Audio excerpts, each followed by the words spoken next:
Hi hello ನಮಸ್ಕಾರ. ಶುರು ಮಾಡೋಣ ಸಂಚಾರ ಮಾತಾಡ್ತಾ ಸಮಾಚಾರ. ತಮಿಳ್ನಾಡಾಗ 10 ವರ್ಷದ ಹುಡುಗಿ ಮ್ಯಾಗ ಒಂದು ಅತ್ಯಾಚಾರ ಆಗಿತ್ತು. ಆ ಅತ್ಯಾಚಾರದ ಬಗ್ಗೆ ಮಾತಾಡಕಂತ ಪ್ರೆಸ್ ಮೀಟ್ ಕರೆದಿದ್ರು ಪೊಲೀಸ್ ಆಫೀಸರ್ಸ್. ಬಟ್ ಆ ಪ್ರೆಸ್ ಮೀಟಾಗ ಹೈಯರ್ ಆಫೀಸರ್ ಪೊಲೀಸ್ ಡಿಪಾರ್ಟ್ಮೆಂಟ್ ಆಗಿ, ಬಟ್ ಅಕ್ಕಿ ಎಲ್ಲೋ ಏನೋ ಬೀಗರ ಮನೆಗೆ ಮದ್ವಿಗೆ ಬಂದಿವೇನೋ ಫಂಕ್ಷನಿಗೆ ಬಂದಿವೇನೋ ಅನ್ನಂಗ ನಗಕತ್ತ. ಬಟ್ ಅಲ್ಲಿ ಕರೆದಿರೋದು ಒಂದು ಪ್ರೆಸ್ ಮೀಟ್ ಯಾವ್ದಕ್ಕ, ಆಕಿ ಬಂದಿರೋದು ಯಾವ್ದಕ್ಕ, ಬಟ್ ಆಕಿ ಬಿಹೇವಿಯರ್ ವಿಚಿತ್ರ.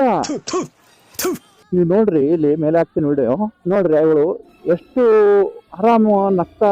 ಅಲ್ಲ ಮತ್ತ ನೀನು ಬಂದಿರೋದು ಒಂದು ಅತ್ಯಾಚಾರದ ಬಗ್ಗೆ ಪ್ರೆಸ್ ಮೀಟ್ ಮಾಡಿ ಮಾತಾಡಕ ಒಂದ್ ಚೂರಾದ್ರೂ ಇವ್ರಿಗೆ ಒಂದು ಏನ ಅಂತಾರಲ್ಲ, ಅದೊಂದು ಫೀಲ್ ಅನ್ನೋದು ಇವ್ರಿಗೆ ಒಂದ್ ಚೂರ್ನು ಕಾಣನೇ ಹೋಲ್ತು. ಹೆಂಗ ಆಫೀಸರ್ಗಳು ಇವರು ಹೆಂಗು ತಮಿಳ್ನಾಡು ಹೊಸ ಸರ್ಕಾರ ರಚನೆ ಮಾಡ್ಯಾನ, ಈಗ ವಿಜಯ್ ಹೊಸ CM ಆಗಿ ಬಂದಾನ. ಏನ್ ಆಕ್ಷನ್ ತಗೋತಾನ ನೋಡ್ಬೇಕು ನೋಡ್ರಿ. ಏನ್ ಮಾಡ್ಬೋದಪ್ಪ, ಬಾಳ್ ಸಸ್ಪೆಂಡ್ ಮಾಡ್ಬೋದು ಅಷ್ಟೇ, ಬಟ್ ಅದನ್ನು ಮಾಡಬೇಕು ಇಂಥವ್ರಿಗೆ ಬುದ್ಧಿ ಬರ್ಬೇಕಂತ ಅಂದ್ರೆ.